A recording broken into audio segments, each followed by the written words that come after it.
उत्तर प्रदेश का आजमगढ़, और वहां से एक ऐसी खबर आई है जो किसी को भी परेशान कर दे। एक 7 साल के बच्चे का शव उसके अपने ही घर के बाहर एक तार से लटका हुआ मिलता है। और वजह कोई गैंग वॉर नहीं, कोई बड़ी फिरौती नहीं, बल्कि एक हार्डवेयर की दुकान का झगड़ा। हाँ, सुनने में भी यकीन नहीं होता। आज हम इसी सवाल की तह तक जाएंगे कि कैसे एक मामूली कारोबारी दुश्मनी इतनी अमानवीय नफरत में बदल गई कि उसने एक मासूम की जान ले ली। बिल्कुल। हमारे पास इस मामले से जुड़ी कुछ मीडिया रिपोर्ट्स हैं और हमारी कोशिश यही समझने की है कि इस घटना के पीछे की असलियत क्या है। और ये सवाल बहुत जरूरी है क्योंकि ये कहानी सिर्फ एक अपराध की नहीं है। ये हमें समाज के अंदर पनप रहे गुस्से, बदले की भावना और हाँ, ये दिखाती है कि कैसे छोटे छोटे विवाद भी अब एक ऐसे मोड़ पर पहुंच रहे हैं जहां इंसानियत की सारी हदें पार हो जाती हैं। तो चलिए अब शुरू से शुरू करते हैं। कहानी की शुरुआत होती है एक 7 साल के बच्चे शाजेब अली के लापता होने से। बुधवार शाम की बात है ये। हाँ, बुधवार शाम को वो अपने घर के पास से अचानक गायब हो जाता है। परिवार वाले जाहिर है परेशान हैं, उसे हर जगह ढूंढते हैं लेकिन कुछ पता नहीं चलता। और फिर अगली सुबह वो पुलिस के पास जाते हैं। अगली सुबह वो पुलिस में गुमशुदगी की रिपोर्ट दर्ज कराते हैं। यहां तक तो ये एक दर्दनाक लेकिन आम लगने वाली गुमशुदगी की कहानी है। हाँ, लेकिन रिपोर्ट दर्ज होने के कुछ ही देर बाद कहानी का रुख वो पूरी तरह बदल जाता है। कैसे? परिवार को एक अनजान नंबर से फोन आता है और 12 लाख रुपए की फिरौती मांगी जाती है। अच्छा, तो अब ये मामला अपहरण का बन गया। बिल्कुल। अब ये साफ हो जाता है कि ये सिर्फ गुमशुदगी नहीं बल्कि अपहरण का मामला है। परिवार के लिए ये एक भयानक स्थिति है। समझ सकता हूँ। एक तरफ बच्चे की चिंता और दूसरी तरफ पैसे का इंतजाम करने का दबाव। लेकिन यहाँ कुछ समझ नहीं आ रहा है। उन्होंने फिरौती तो मांगी पर रिपोर्ट्स के मुताबिक उन्होंने पैसा लेने का इंतजार ही नहीं किया। यही तो। कॉल के कुछ ही देर बाद कुछ ऐसा होता है जो दिल दहला देता है। इसका मतलब मकसद शायद पैसा था ही नहीं। एग्जैक्टली। तो फिर आखिर क्या वजह थी इस पूरी बर्बरता की? यही इस केस का सबसे परेशान करने वाला पहलू है। फिरौती की कॉल और बच्चे के शव मिलने के बीच ज्यादा फासला नहीं था। इससे 2 बातें समझी जा सकती हैं। या तो अपहरण करने वाले घबरा गए और उन्हें लगा कि वो पकड़े जाएंगे, या फिर उनका असली मकसद पैसा कमाना था ही नहीं। फिरौती की कॉल शायद पुलिस को गुमराह करने की एक कोशिश थी। और फिर जो होता है वो किसी भी परिवार के लिए सबसे बुरा सपना है। शाजेब का शव मिलता है और जिस तरह से मिलता है वो सिर्फ हत्या नहीं है, वो एक संदेश देने की कोशिश लगती है। क्या मतलब? बच्चे का शव एक बोरे में बंद था और उसे उसी के घर के गेट के सामने एक तार पर लटका दिया गया था। हे भगवान, ये क्रूरता की पराकाष्ठा है। इस एक्शन के पीछे की साइकोलॉजी को समझना जरूरी है। हाँ। ये सिर्फ बच्चे को मारना नहीं था, ये परिवार को जिंदगी भर के लिए एक ऐसा जख्म देना था जो कभी ना भरे। इस तरह का प्रदर्शन था ये। बिल्कुल। अपनी ताकत और बेखौफी दिखाने का अपराधी ये संदेश दे रहे थे कि वो किसी भी हद तक जा सकते हैं और उन्हें कानून का कोई डर नहीं है। तो ये सिर्फ एक अपराध नहीं था? नहीं, ये महज एक अपराध नहीं बल्कि मनोवैज्ञानिक आतंक फैलाने की कोशिश है। इस घटना के बाद पूरे इलाके में जो हुआ वो स्वाभाविक था। लोगों का गुस्सा फूट पड़ा। जाहिर है। जैसे ही खबर फैली, लोग सड़कों पर उतर आए, विरोध प्रदर्शन होने लगे। माहौल इतना बिगड़ गया कि सिचुएशन को संभालने के लिए भारी पुलिस फोर्स लगानी पड़ी। ये दिखाता है कि इस घटना ने सिर्फ एक परिवार को नहीं बल्कि पूरे समुदाय को अंदर तक हिला दिया था। और ये गुस्सा सिर्फ घटना को लेकर नहीं था बल्कि न्याय की मांग को लेकर भी था। हाँ, यहीं से हमें उस बहस की पहली झलक मिलती है जो बाद में और मजबूत हुई। क्या लोगों को कानूनी प्रक्रिया से न्याय चाहिए या फिर तुरंत कठोर सजा, जिसे लोग सबक सिखाना कहते हैं? वही।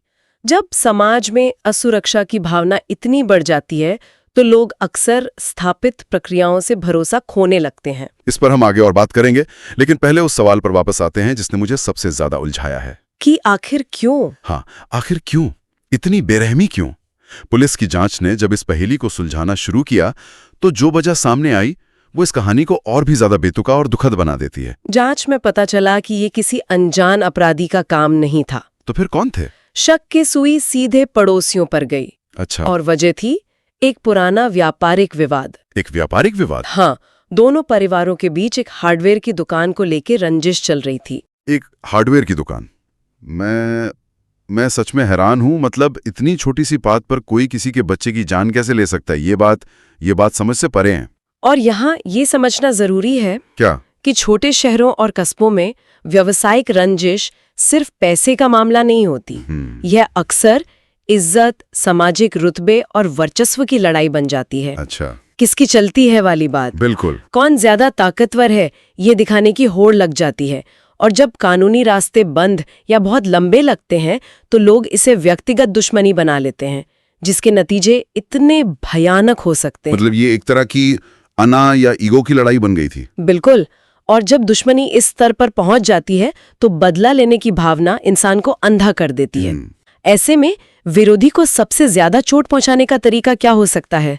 उसके सबसे कमजोर और सबसे प्यारे हिस्से पर वार करना। बच्चे पर। हाँ, इस मामले में वो मासूम बच्चा उस नफरत का जरिया बन गया। अपहरणकर्ताओं के लिए वो शाज़ेब अली नहीं था, वो सिर्फ दुश्मन का बेटा था। एक चीज जिसे इस्तेमाल करके सबसे गहरी चोट दी जा सकती थी। ये एक तरह का डीह्यूमनाइजेशन है, जहां आप सामने वाले को इंसान समझना बंद कर देते हैं। ये सुनना भी कितना मुश्किल है। चलिए अब पुलिस की कार्रवाई पर आते हैं। रिपोर्ट्स के मुताबिक पुलिस ने इस मामले में काफी तेजी दिखाई। हाँ, पुलिस पर बहुत ज्यादा दबाव था। जनता का गुस्सा सड़कों पर था और मामला बहुत संवेदनशील हो चुका था। तो उन्होंने क्या किया? उन्होंने तेजी से काम करते हुए घटना के 12 घंटे के अंदर 2 मुख्य आरोपियों शैलेंद्र निगम उर्फ मंटू और राजा निगम को गिरफ्तार कर लिया। 12 घंटे के अंदर? ये तो काफी तेज कार्यवाही है। बहुत तेज। और ये कोई मामूली गिरफ्तारी नहीं थी, है ना? बताया गया कि उन्हें एक पुलिस मुठभेड़ के बाद पकड़ा गया। हाँ, और उनके पास से पिस्तौल और गोला बारूद भी बरामद हुआ। ये पुलिस के लिए एक बड़ी कामयाबी मानी गई। क्यों? क्योंकि इससे इलाके में फैले तनाव को कुछ हद तक कम करने में मदद मिली।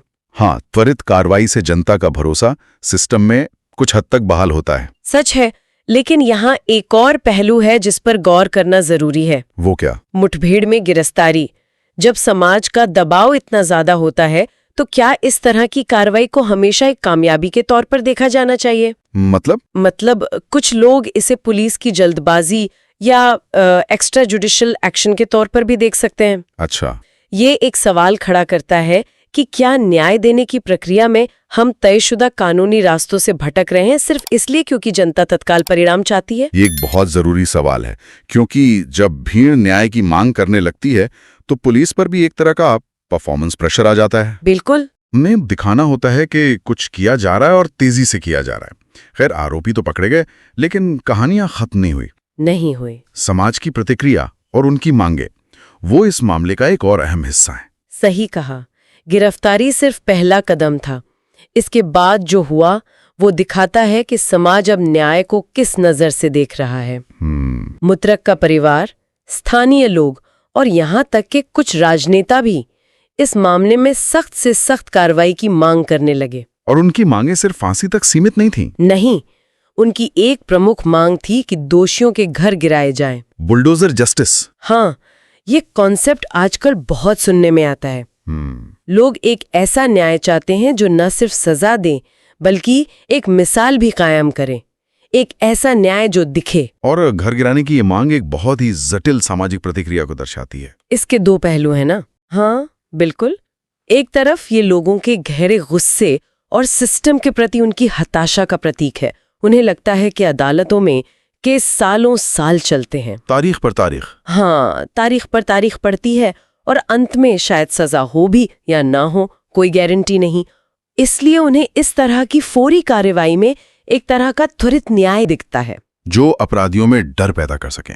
वही, इसे एक तरह की प्रतीकात्मक दंड के रूप में देखा जा रहा है कि सिर्फ अपराधी को जेल भेजना काफी नहीं है बल्कि उसकी पूरी सामाजिक और आर्थिक दुनिया को तबाह कर दिया जाए ताकि कोई और ऐसा करने की हिम्मत न करे। बिल्कुल। लेकिन इसका दूसरा पहलू वो ज्यादा चिंताजनक है। वो क्या है? ये कानूनी प्रक्रिया के बाहर जाकर सजा देने की मांग है जो हमारे न्याय के मूल सिद्धांतों पर ही सवाल खड़े करती है। जैसे innocent until proven guilty. Exactly. यानी जब तक दोष साबित न हो जाए हर कोई निर्दोष है। न्याय देने का काम अदालत का है, पुलिस या प्रशासन का नहीं। जब समाज इस तरह की मांगों पर जोर देता है तो ये दिखाता है कि शायद लोगों का मौजूदा न्यायिक प्रक्रिया पर से विश्वास वो तेजी से कम हो रहा है। तो क्या ये एक तरह का विरोधाभास नहीं है? एक तरफ लोग कानून के राज की बात करते हैं और दूसरी तरफ ऐसी मांगों का समर्थन करते हैं जो कानून की प्रक्रिया को ही बाईपास कर देती हैं। ये एक बहुत बड़ा विरोधाभास है और ये हमारे समाज के एक बड़े संक्रमण काल को दिखाता है।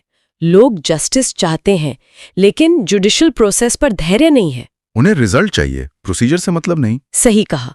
और जब ये भावना बहुत मजबूत हो जाती है तो ये मॉब जस्टिस यानी भीड़ के न्याय का रूप लेने लगती है, जो किसी भी सभ्य समाज के लिए एक खतरनाक संकेत है।